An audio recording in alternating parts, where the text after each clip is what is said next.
I'd like to get something straight in my mind. How long have you known Dr. Bedford? Since I was a little girl. Have you known him well? What do you mean?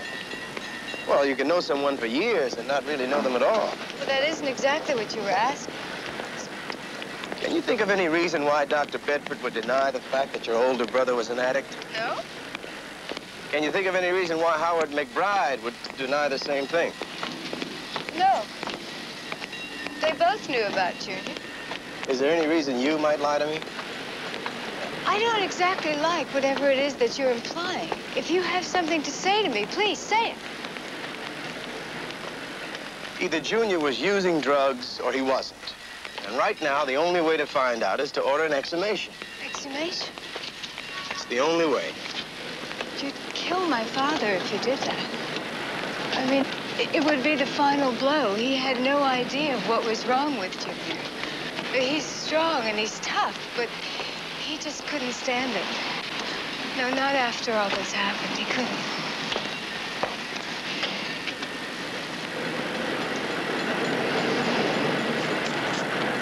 Get in there.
That's 4.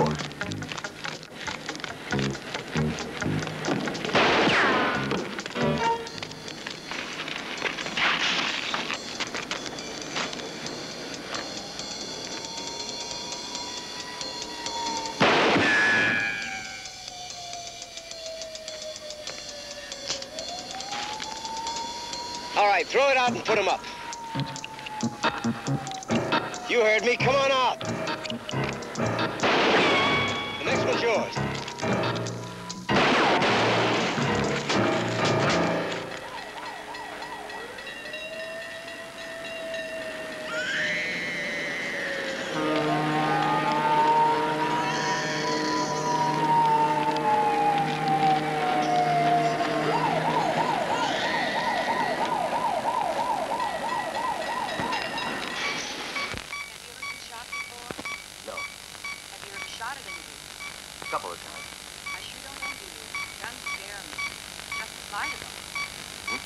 Try to sleep on your other side tonight.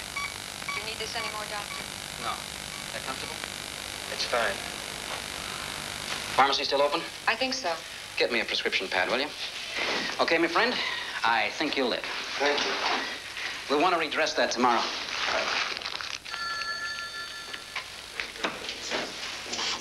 You understand there is no hope of recovery from the effects of these injuries. I will repeat this. There is no hope of recovery from your injuries. Are you willing to make a full and true statement? Can you hear anything? Just a minute. Nurse, blood pressure. 90/30. All right, now listen, this is the doctor speaking. What is your name? Victor. Shoddy. Deacon. Keep at him. Are you willing to make a full and true statement about your connections with Fred Trench and the death of a man named Cooper?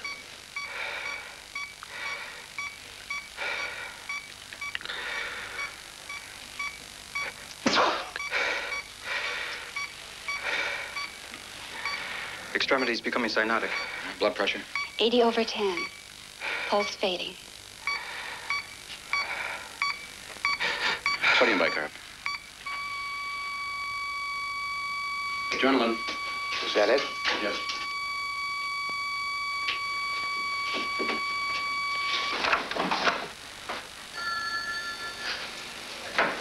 Well, up until a minute ago, I thought you had a case against Trench. We still have a case against him. Where? How? How do you feel? I feel okay. Get some rest. Inspector? Pharmacy right down the hall. Thank you. I want you to call off that examination order. I'm sorry, Doctor. I can't do that. You know what it might do to Mr. Cooper. Unfortunately, there's a risk we'll have to take. No, we don't. Don't you understand? He'll want to know what you're looking for and why. You've met the man. You know how he is. I know it has to be done. No, it doesn't. Not really. I'll tell you what you want to know. All right, tell me. He was using heroin. He had been using it for almost a year. How'd he get started? I don't know. Did you treat him? No, that's not my field. Did you ever examine him? Yes, of course. I urged him to go to a hospital, but he wouldn't do that. He said he could handle it by himself. The only difference between him and a screaming ward of miserable knickknacks upstairs is that he could afford his habit. Did you ever help him get drugs? Certainly not. Well, do you know where he got his supplies? I have no idea. Besides, that's all after the fact. I've told you what you want to know. It should have been brought out at the inquest. It was a contributing factor, you know. I know, but I discussed it with Howard McBride, and it seemed to him, and it seemed to me, that the only reasonable and humane thing to do was to let his habit die with him. I still feel that way. What purpose could possibly be served by making public that sort of heartbreaking information? I can think of one. What? It might have saved Bo Cooper's life. Inspector Van Alsdale, I have always tried to act ethically and practically within the dictates of my profession. I cannot, I will not accept that presumption on your part. I suppose that I'm to be arrested. That depends. On what? On how much trouble we have, or don't have, getting our hands on your medical records and confirming what you just told me.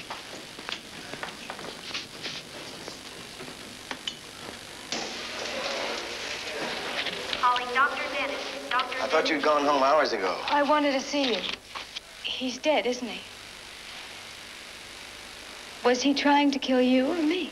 He was trying to kill me. Why? He was paid. Was someone paid to kill Bo? It was the same man. Come on, he's gonna take you home. Did you know that Junior was an expert swimmer? Yes, I did. Do you think he was murdered? Yes. Lou? Hey, Pat. How's the arm? It's okay. Did you get Howard McBride's address? Up on Russian Hill. Dr. Marsden. Dr. Marsden, please report to surgery immediately. Things like this have to happen. Yeah, I know. I just wasn't ready for it. That's... Except we're ready for something like that. Look at it this way. You took a professional killer out of the marketplace and off the street. Not many people are going to thank you for it, but I'm going to. For my wife and my 3 kids. And everybody else's.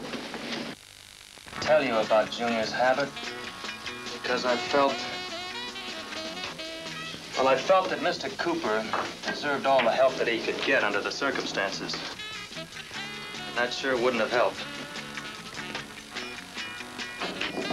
I was wrong. I was wrong for what I consider to be the right reasons.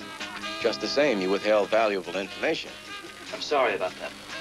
How did you find me at this hour? We went by your house. They said you were here. We know how you feel about Mr. Cooper. We knew you wouldn't mind. No, I don't mind.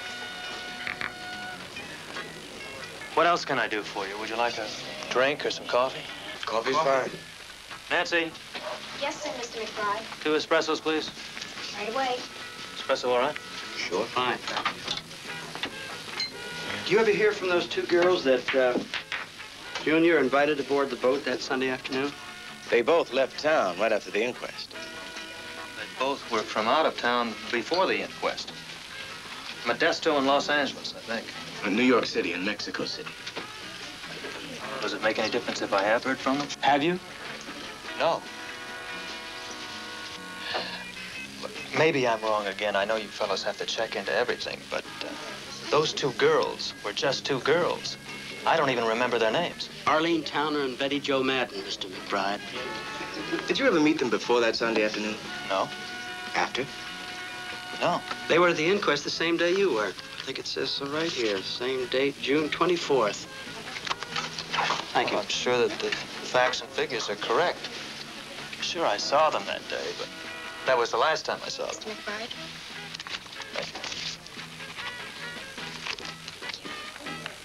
Last June 20th, you withdrew $15,000 out of your account at Merchant's Bank.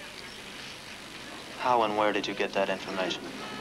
You were divorced 4 years ago, Mr. McBride. The settlement is a matter of public record.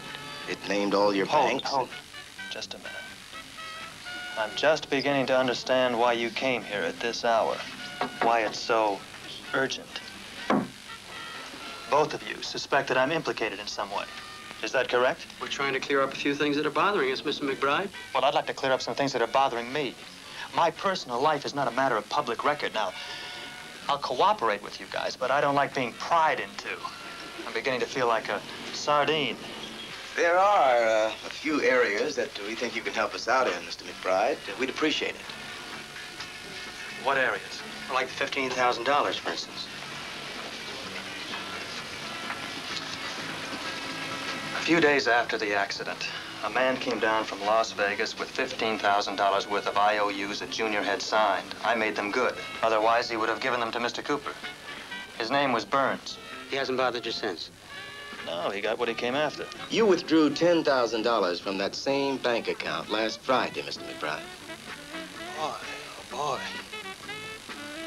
My life and my banking habits are an open book to you people. You're on the wrong track. We'd like to know what happened to that $10,000, Mr. McBride. Now you're getting into a personal area. I made a loan to an old friend of mine last week. It'd be very embarrassing to him if I were to divulge his name. So I'm not going to do that. One more thing. The next time you look into my bank accounts, you'll find my attorney waiting for you. The same thing's going to happen when you try to talk to me again. Now, Bo is dead. His struggle is over. The struggle for me and particularly for Mr. Cooper is to begin to try to forget that Bo ever lived, that Junior ever lived. You're not making it easier for either one of us. Thanks for the coffee.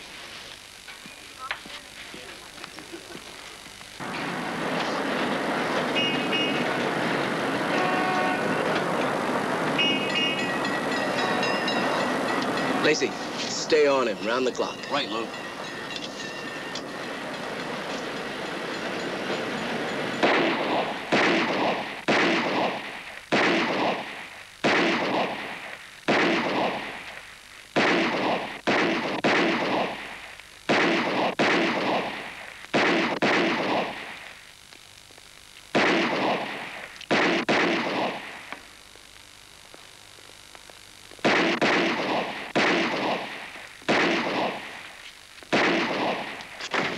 Off the case. Sir, I just had a hell of a conversation with the chief. He had his own conversation with the mayor, and the mayor had a chat with Frederick D. Cooper. Now, Schilling will take over, get with him, fill him in. But we've got the case. He's right, Captain. McBride pulled $10,000 out of the bank last Friday. We think that was to pay for the hit. Trench probably arranged it for him. Well, what's behind it? Have you connected Trench with McBride yet? And have you got anything on paper? A canceled check? Witnesses that have seen them together? Have you got anything to take to the district attorney? No, sir, not Then you yet. haven't got a case, neither one of you. Another point, Captain. He withdrew $15,000 just a couple of days before the inquest. We think he spent that money for 2 reliable witnesses. 5 each to the 2 girls, plus 5 to Trench for producing them. I can't let you tie up any more manpower. We don't need We'll them. do it alone.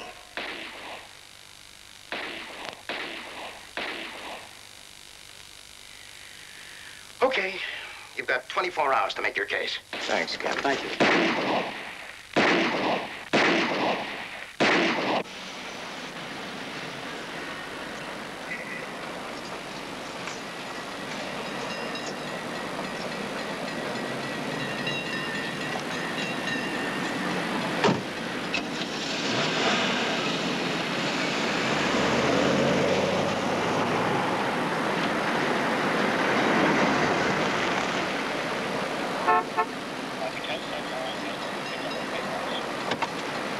down into the hole.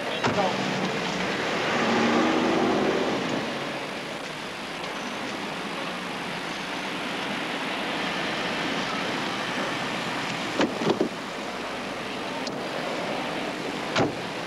Kath, I'm glad you could meet me. I got something important to talk to you about.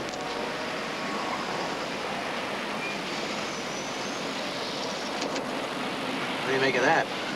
I was hoping he'd meet somebody else. Afternoon, Mr. McBride. A glass of Chablis and a dry martini. Yes, sir. It's good to see you again. Are you all right? You look swell. You always do. I'm fine, Howard. I've been talking to the police, Kath. I've been talking to the police, too. I spent all last night thinking about what they had to say. They know about Junior's habit. I could punch you in the nose for telling them. But that's not important. What is important is that that information doesn't reach your father. It would break his heart, Kath. The police think that Junior was murdered. They do.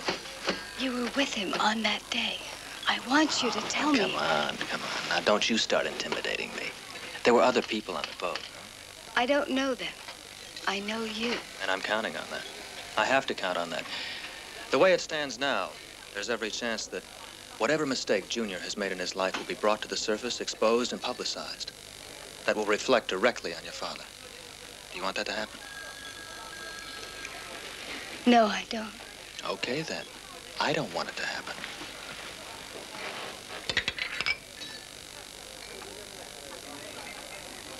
Thank you. You're welcome, sir. That's why it's up to you and me. To do what? To put our heads together about all those other matters. What other matters? His gambling, his women. I've already had repercussions. There's bound to be more. Oh, come on, Kath. We both know that Junior lived his life the way he wanted to live it. Here's to him. We both loved him. Howard, I have to say something. A week before Junior died, he came to see me. He was exhausted and bleary-eyed. Well, you know how he was when he tried to drink away his habit. All I could do was put him on the couch and throw a blanket over him. He never slept very much when he was like that. He kept talking about money. Money that was missing from the company. At the time, I didn't pay any attention. I thought he was just tripping out. He told me about that money. He did? $135,480. Quite an amount, isn't it? You could have stolen that money. And Junior could have found out about it. Come on, Kath. It's me. How could you possibly think that? What's the matter with you? You could have had a better reason than anyone else to kill him. To have Bo killed. Now, you listen to me. I've been half out of my mind trying to cover that loss. Waiter. Yes, sir? Have the telephone, please. Right away, sir. We've been too much to each other. We've known each other too long, Kathy, to let this go on any longer. Who do you think stole that money? Who do you think needed the cash to pay for his habit, his gambling, his women? No, I don't believe you. I don't believe what you're saying. I haven't said anything yet. And I'm not going to say anything. But I know somebody who will and can say something. And we can sit down and have an intelligent conversation and get done what has to be done. I'm going to clear this thing up once and for all today. Hello. This is Howard. I need your help. I'm sitting here with Kathy. We've had a long conversation. No? No, I've said all that can be said. There's nothing more that can be done. What I want you to do is you come up here and talk to her. Well, it would only take 5 minutes. Well, I'll ask her just a moment. Can you come with me? It's so important. Yes. We'll be there in 10 minutes. Waiter.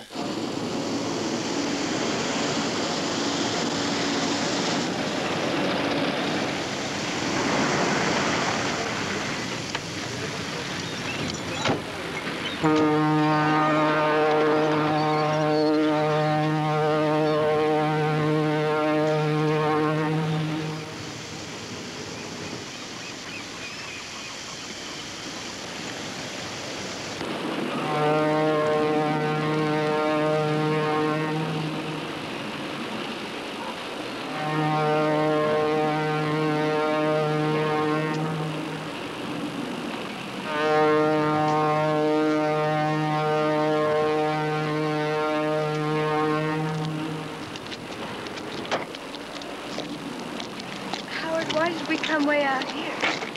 You'll see. Just be patient. What do you think, Pat? I don't like it. Neither do I.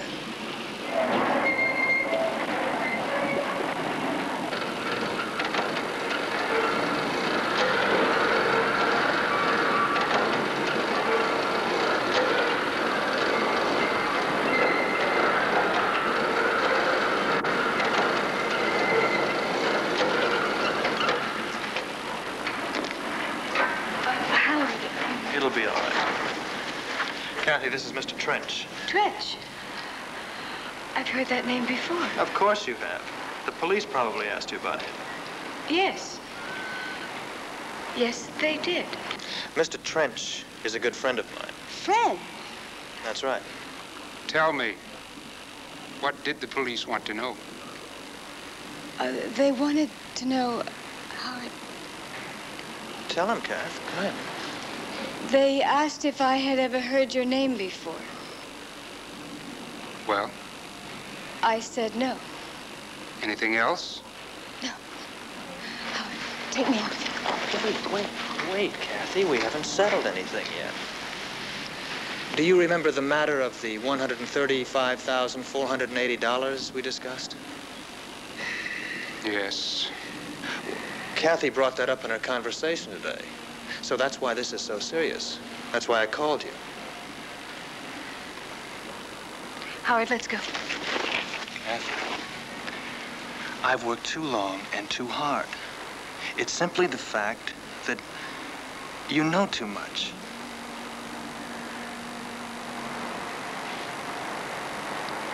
Killer.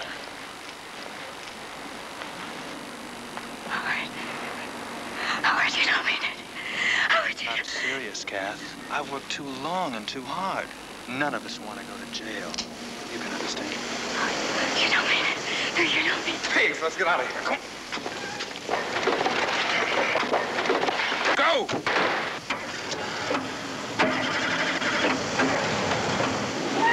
Grab him!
McBride!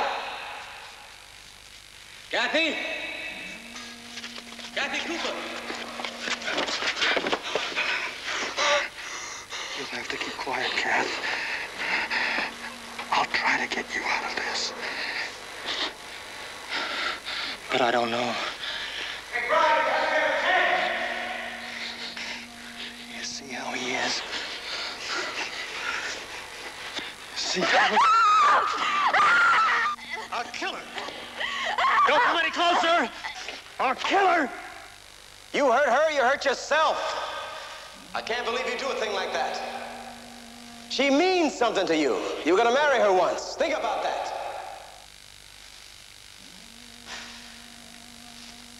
McBride, you don't want any more killings. You know how hopeless it is. Let her go. Let her walk out now. Otherwise, you won't have a chance to tell your story. I can't do that, Kathy. You know I can't do that. You're an intelligent man, McBride. I know there's a logical explanation for it. Logical, McBride. Logical? Of course it's logical. Oh, you're hurting me. I could have taken $500,000. Even $1 million. I took exactly what they owed me. Exactly how much was that? $135,480. You compute that over a 10-year period. You'll find that if they had started me at the fair salary 10 years ago, the same salary that they started Junior at, you'll find the difference is right to the penny. I contributed a great deal to that company. I was part of it. It's logical, huh? Logical when the old man dies that I'll take over the company. And I'll do a good job. I always do a good job. You'll see. You'll see.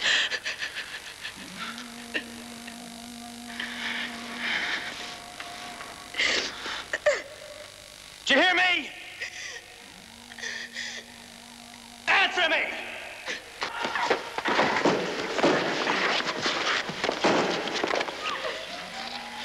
Come on.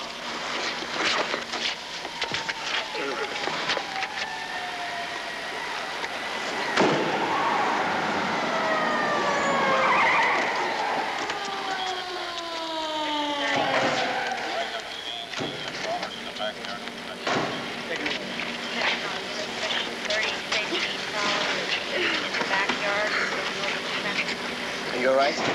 Can we do anything for you? Right now, I think I'd like to see my father. I'm sure he'd like to see you, too. Come on.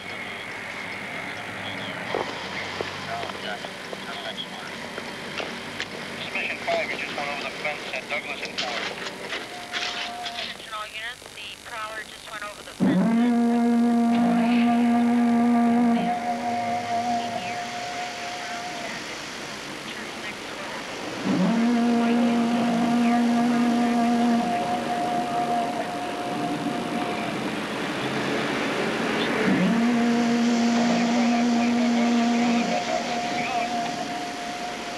Mission 5 states his partner is not pursued. The suspect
In the Tuesday thriller next week, there's another...